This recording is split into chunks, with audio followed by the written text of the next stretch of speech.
ఈరోజు ప్రవేశపెట్టినటువంటి బడ్జెట్లో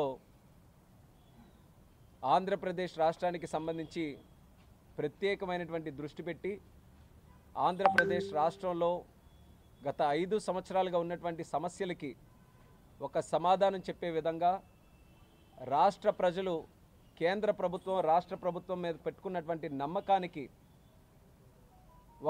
ఈ యొక్క బడ్జెట్లో రూపకల్పన చేసినటువంటి విషయాలు 5 కోట్ల మంది ఆంధ్రప్రదేశ్ రాష్ట్ర ప్రజలకి ఊపిరి పీల్చుకునేటటువంటి పరిస్థితినిచ్చాయి, ఆనందపడేటటువంటి అవకాశాన్ని ఇచ్చాయని కూడా తెలియజేసుకుంటున్నాను.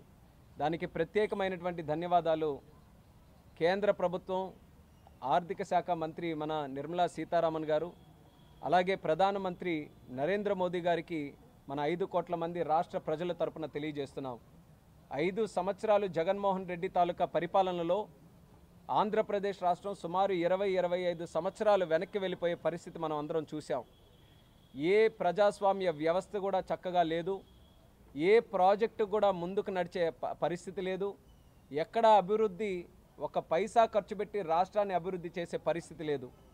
ఇలాంటి సందర్భంలో కేంద్ర ప్రభుత్వం కానీ చెయ్యి చాపకపోతే, కేంద్ర ప్రభుత్వం సహాయ సహకారాలు అందించకపోతే ఆంధ్రప్రదేశ్ రాష్ట్రం పూర్తిగా డీఫంక్ట్ స్టేట్ అయిపోయే పరిస్థితి ఏర్పడుతూ వస్తున్న సందర్భంలో చంద్రబాబు నాయుడు గారు, పవన్ కళ్యాణ్ గారు, నరేంద్ర మోదీ గారు కలిసికట్టుగా ఈ యొక్క ఎన్డీఏ కూటమి ఏర్పరచుకొని ప్రజల్లో ఒక విశ్వాసం కల్పించడం జరిగింది.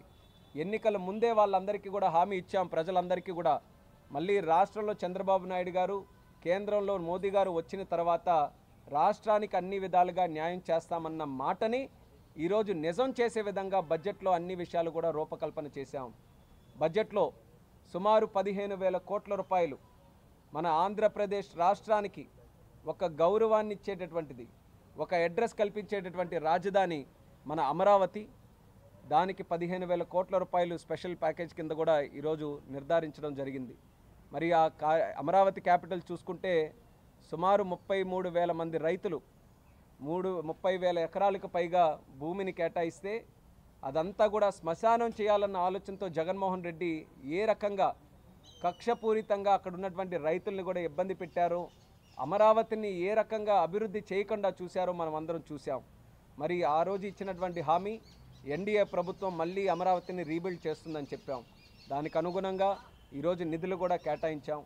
ఇంకా అవసరమైతే భవిష్యత్తులో కూడా నిధులు కేటాయిస్తామన్నటువంటి మాట కూడా ఆర్థిక మంత్రి గారు చెప్పడం జరిగింది.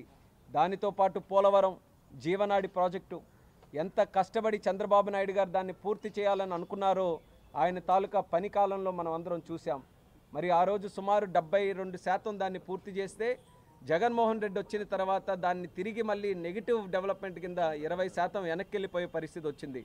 అటువంటి ప్రాజెక్టును కూడా బాధ్యత తీసుకొని బడ్జెట్లో మేము టైం బౌండ్ మేనర్గా కంప్లీట్ చేస్తామని చెప్పడం చాలా ఆనందించాల్సినటువంటి విషయంగా కూడా ఈ సందర్భంగా తెలియజేస్తున్నాం.